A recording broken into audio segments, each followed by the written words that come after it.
So these two guitars are pretty different, and they're both my main guitars that I play and take out for shows, gigs.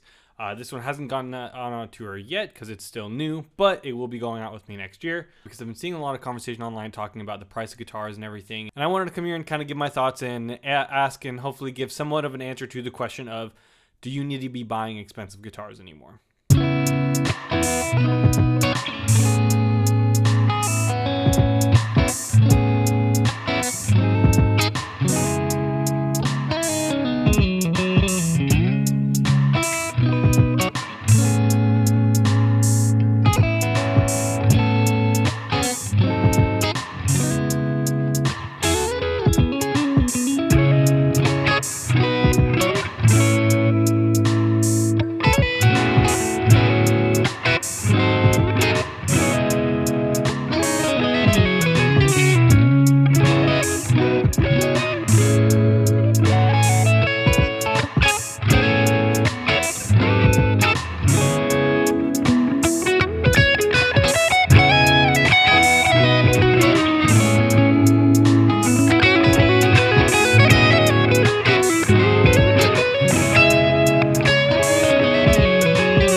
First off, I want to talk about these two guitars, right? So if you haven't seen my content at all, you don't know who I am. This is my Sir Mateus Asado Signature Classic S Antique. This has been my main guitar for the last 3 years since I got it. It's been all over the world with me. It has been basically exclusively the only guitar that I play anymore, or the only guitar that I've played in that time frame. And it's incredible. I love it. I adore this guitar, and it's damn near perfect. And this guitar currently sells new for $3,849 before tax. And this guitar is my newest and first purchase of a guitar I've made since buying that one. This is the PRS SE NF53. This guitar sells for $979 new. It is currently on sale through the end of the year, at least at the time of filming this, for $779, which is how much I paid for the guitar before taxes. And I have been absolutely loving it over the last month, about month or so of ownership. It's incredible. And this guitar is made in Indonesia. So obviously this is not going to be a direct comparison between the Sir and the PRS. The PRS is their take on a T-style guitar, and this is Sir's take on a modern S-style guitar. So they're very different instruments, and I bought them for that reason. But what we are going to talk about is some of the quality differences and talk about whether or not, is this guitar on paper, worth nearly 4 times the price of this guitar. First of all, the biggest thing that's going to play a factor in the cost of both these instruments is the manufacturer of origin, right? This guitar, it's made right here in California. This guitar is made overseas in Indonesia. That's going to be the biggest factor, right? That's the biggest difference as to why this guitar is under $1,000 and this guitar is almost $4,000. But it's not the only difference. So when I was growing up and playing guitar, there was always a stipulation around, getting an American-made Fender, right? It's the American Standard Stratocaster. And then, that name has since changed, to the American Professional or Professional 2 or whatever else. But there was always a goal in mind of, you want a quality guitar is a guitar that's made in America. Anything made overseas in Indonesia, and even some people would argue some of the made in Mexico stuff, were seen as less than guitars. And a lot of times, like most of the time, that was correct. When you first got let's use the Fender Strat as an example. because you could ride the train all the way up. So let's go back in time about a decade or so, right? You're a kid, you're first getting started on a guitar, and you buy yourself a Squier Affinity or a Bullet Series Stratocaster, for around $150, right? You play that guitar for a few years, then either, maybe you get it for Christmas, or you save up your money, shoveling snow, doing whatever. You want to buy a real Fender. You want it to say Fender on the headstock. So you buy a standard Stratocaster for $500. That guitar is noticeably better than your Squier. It feels like, oh, this is a real guitar. Then a couple years later, maybe that guitar carries you through high school and you're about to go to college, and you get your first job and you save up your money and you buy your first American Stratocaster for, at the time they were about, around $1,300 for the American standard Stratocaster, right? One of the most iconic guitars in history. That guitar you could play till you die. That guitar, it's an incredible instrument. You can modify it, you can upgrade it, you can tear it apart, you can do whatever you want to it, and that guitar is a guitar you could have your entire life and be totally fine with. First off, let's just talk about that American Standard Stratocaster. That guitar is now called the American Professional 2. On paper, those guitars are very similar. Notable differences, I would say the pickups, and you could argue whether or not they are better or just different. Liking pickups is a very subjective thing, but whatever Fender's current flagship pickup will be installed in that guitar, and they're going to be of a good quality pickup. And typically it's going to be an alder body, a maple neck with either a maple or a rosewood fingerboard, standard non-locking tuners, a 2-point tremolo, so on and so forth. That's been basically for the most part the recipe for a standard, American Fender Stratocaster, whether it's called the American Standard or the American Pro or the American Pro 2. It follows that basic recipe, right? And that's a good recipe. That's why it's worked for so long. I do believe now they do have the little neck carve on this, on the back of the neck profile. It's like they shave off the little edge. I'll throw a photo of what I'm talking about if that is indeed correct. So it gives you a little bit more fret access. But for the most part, similar, I'd say about 90% the same guitar that I was a decade ago, right? And that guitar is now $1,889, almost $1,900. You're pushing $2,000 after tax for that guitar that a decade ago was $1,300 before tax. So again, you're maybe pushing $1,500 after taxes, depending on where you live. That's a big jump in price. And then you have similarly the standard series of Fender's Player series, which is what they call their Mexican standard. That guitar I do think has gotten a bit of a bump up in quality since then, but it is around $900 now. Sometimes depending on which version you buy, can get up to $1,000. Squier, same thing. So everything's more and more expensive, and that gap between the quality difference between the guitars, especially I would say between the American Standard and the Ultra Luxe stuff, like the main differences you're getting there is you're going to get locking tuners, right? You're going to get noiseless pickups, which I always see, there's always a debate online of these noiseless pickups are great, and no, they sound like crap like the rest of the noiseless pickups out there, whatever else, right? So you're getting a couple $100 worth of upgrades, and then now with the Ultra Luxe, I'd say you're starting to see some real upgrades. Where I'd say if you want the Ultra Luxe Vintage, sorry, Fender, you got to find a catchier name for this stuff. That guitar's win, I would say, and again, to preface, I haven't played that guitar, but you were starting to see some actual real value in that instrument. So quick read of the specs. I'm just looking at the 60s HSS one for the Fiesta Red one because that seems kind of like the flagship that they're doing. You have a nitro finish, you have an ash body, which, some people prefer ash or alder, but you have an ash body, just of note. You have a 10 to 14 inch radius fretboard. You have 22 stainless steel frets, which is a huge deal. Locking tuners. The necks are called the Pure Vintage 61 single coils, and then a Haymaker humbucker in this guitar. And then you can look up the similar specs, but they're not a noiseless pickup per se. I don't think so, at least. Yeah, so it's not a noiseless pickup, which, is fine. You also get on the back of the guitar, you're getting a much deeper neck cutaway, which is same on I believe, the regular Ultra line. But similar to the Sirs, but then it also even, I think, cuts a chunk out of here as well. So really, really nice neck access. And so you're starting to get a lot more value for the American Ultra Luxe versus the regular Ultra 2 compared to the current American Pro 2, right? So that's just a little side tangent on kind of the current state of Fender, right? Second one I want to talk about nitro finish.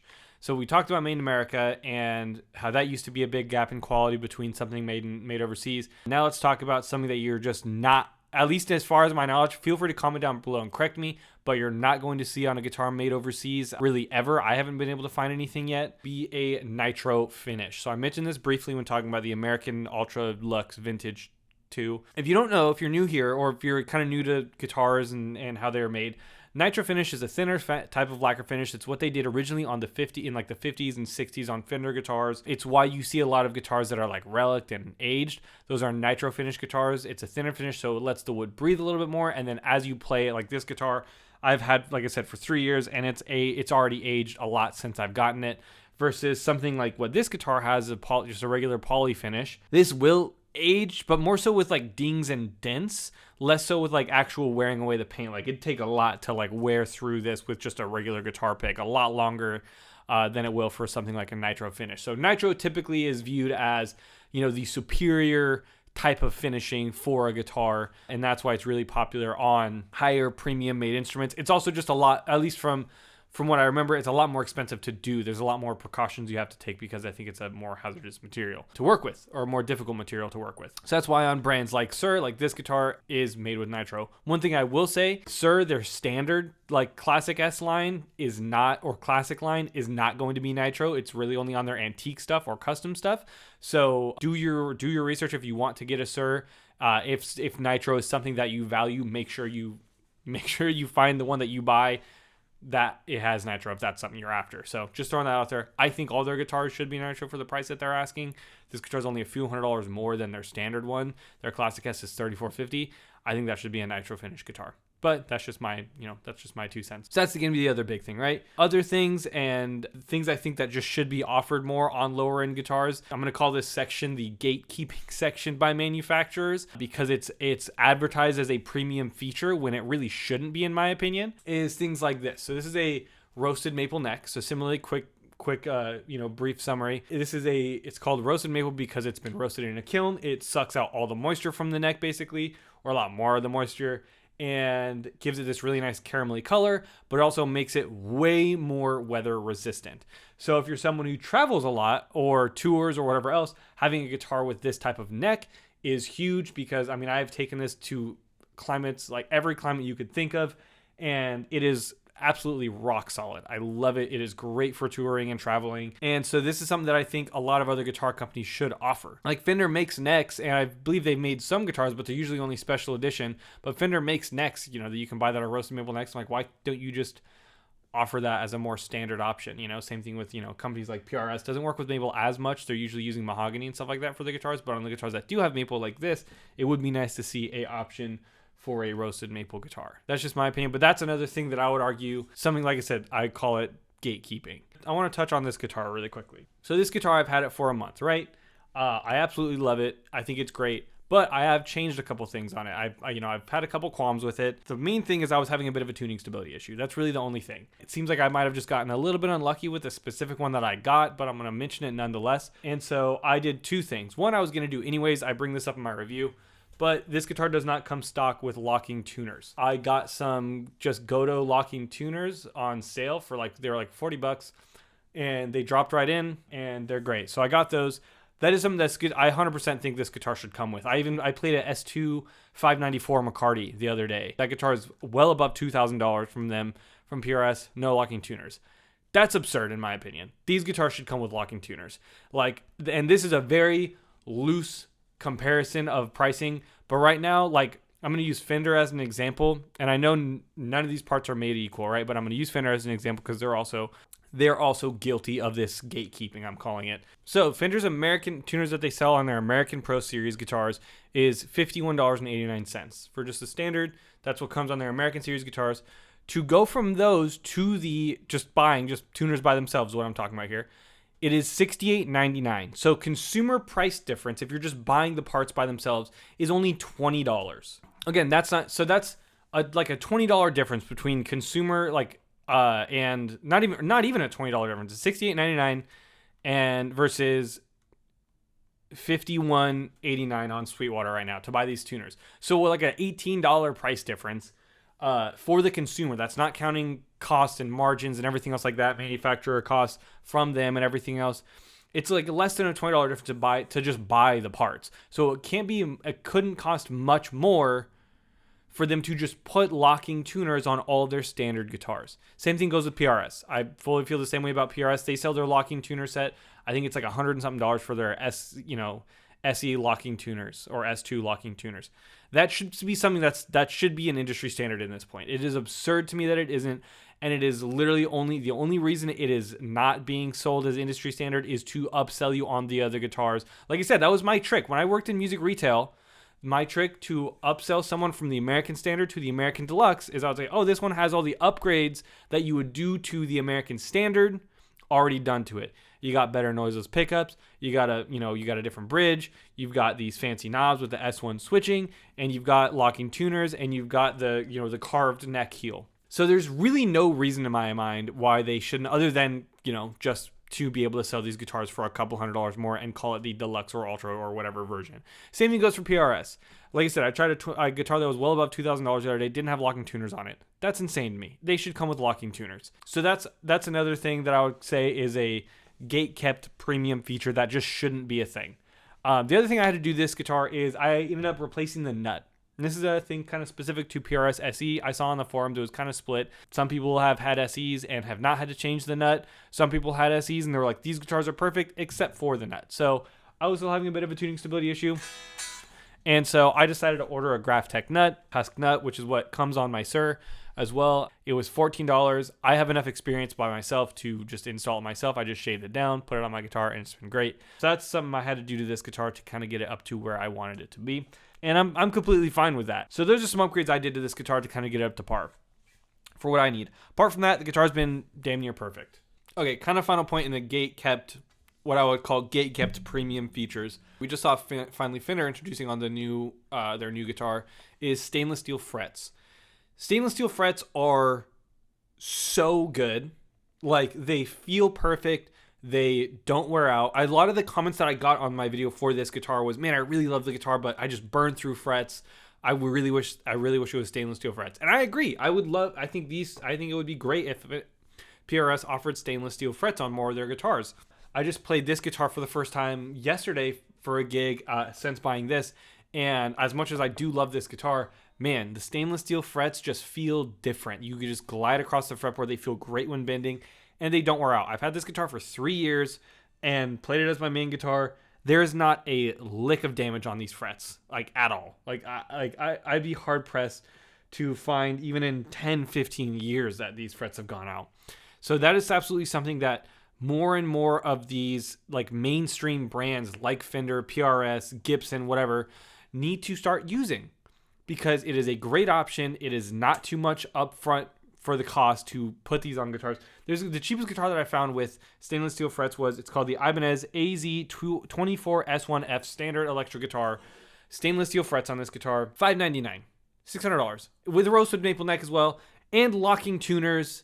Like, so if you're a metal guy and you want a guitar that's a good value, I haven't played this personally, but just objectively on paper looking at this thing, go try that guitar out. Anyway, $600 guitar with stainless steel frets. So this is something that more and more companies, again, the only guitar from Fender you can get with it, as far as I know, is their new Ultra Luxe vintage guitar. This should be on all of Fender's American-made instruments. This is absolutely a feature that should be made on as many guitars as possible, because again, you're never going to wear out the frets. That's kind of the last thing that I would argue of like a gatekeeping feature that you're getting on a premium instrument like Sur, where you're not seeing as often anywhere else. And I would say as well, if you have a guitar that you want to get refretted or need to get refretted soon, spend the extra money. It is going to cost you more because it's a harder material, so it's harder to work with. I get it. It's not just a one-to-one straight conversion, but spend the extra money to get stainless steel frets, because that's probably the last refret you'll need to do on that guitar, and it'll feel better, like infinitely better.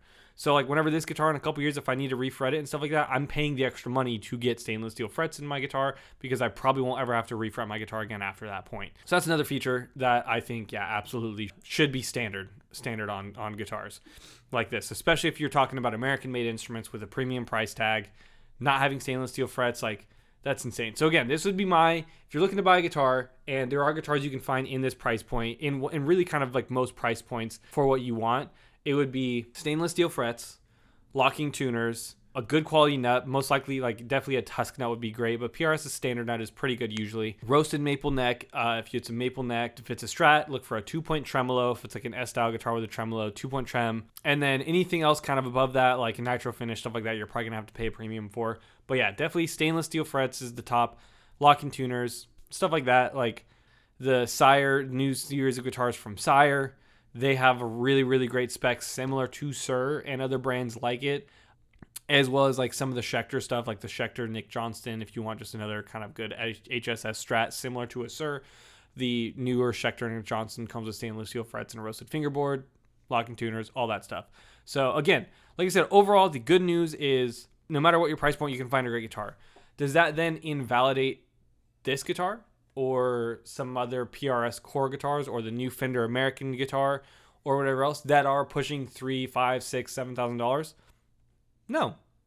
I think there is a different level of quality that comes to these guitars and everything. I think these guitars are incredibly well made, and I think if you're in a position where you want to or can spend $3,000 plus on a guitar, and I'm going to speak to Sir and I'm going to speak to PRS because that's what I've played, I don't think you'll regret it at all. I think you'll buy this guitar or something similar and you'll be very happy with it, or whatever else. Same thing with a Core PRS. So I don't think the conversation to say like, oh, you're wasting your money by spending $3,000 plus on a more expensive guitar, I wouldn't say that's valid either, because there's a different level to the feel and the quality that you really only notice like if you're playing both of them for kind of longer periods of time. Again, not to say that this one's bad, not to say that this one's overpriced.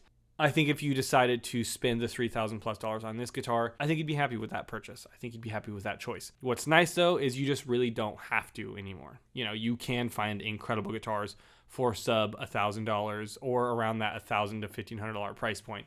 So there's really kind of a great guitar in each category at this point, and country of origin really doesn't matter as much anymore, in my opinion, between these guitars and everything else like that. So at the end of the day, my biggest suggestion is do your research, figure out what you want out of a guitar, go and try a bunch, and know the specs that you want, know what makes a good quality instrument, and I guarantee you can find something you'll like. So hope this video made sense. Kind of a very different video, not really a review of sorts at all, but just something I wanted to come here and talk about because, like I said, I'm someone who has had this premium guitar that I love and just went and bought the polar opposite. So I wanted to come here and talk about it and tell you my experience and my opinion.